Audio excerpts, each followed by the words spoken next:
And we know that we got independence from English or Britain. So definitely the system of governance in India, that is a parliamentary system of India, was adopted, or concept of this parliamentary system was borrowed from British Parliament. Okay, and definitely we know that in Britain they have two houses. Similarly, in India we have the two houses, that is Lok Sabha and Rajya Sabha. So Rajya Sabha is those people coming from the elite type of category. So it is indirectly elected members for the Rajya Sabha, but Lok Sabha it is directly elected. So that's why we call the Lok Sabha as the house of the people, because people is electing the members to the Lok Sabha. But in the case of Rajya Sabha, we call the Rajya Sabha as Council of States. So that means indirectly it is elected. So this is a basic idea about parliamentary system. And in the parliament, all the time they have their own meeting for discussing the governance system of India. So there are three sessions in basically in the Indian parliamentary system. One is monsoon time period session, and the second is winter. So basically two type of sessions are there, monsoon and winter, and there is one special, that is budget. So totally there are three sessions in parliament. Budget session from Feb to March, and monsoon session from July to August, and winter session from November December time period.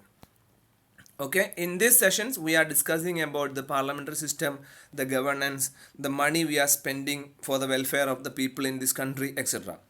And we know that only by this winter, monsoon and budget sessions, it's very difficult for control and deal with all the matters associated with the Indian governance, right?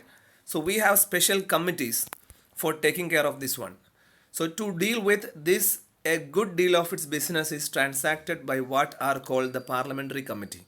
So the parliamentary committees are taking care of the governance system in India. So there are two types of parliamentary system.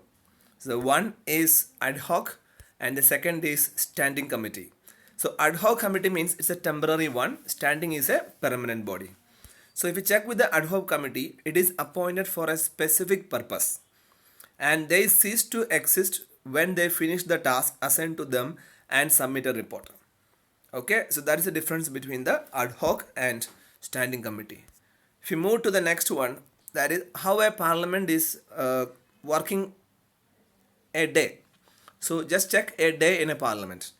So as you can see here in this picture, it starts from 11 a.m. to 12, then to 1, then to 2, then to 3, then to 4, then to 5, then to 6.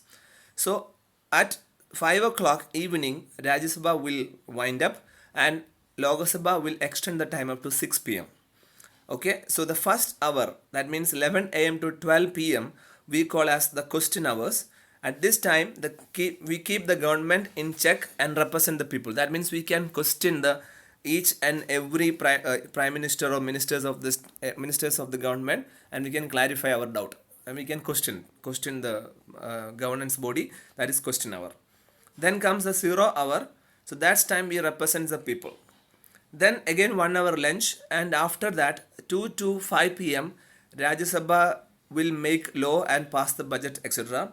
And 2 to 6 p.m. the government business and legislative business will be done by the Lok Sabha.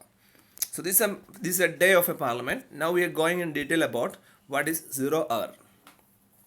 0 hour denotes the time immediately following the question hours in both the house of the parliament. As you can see here, 0 hour is immediately after question hour.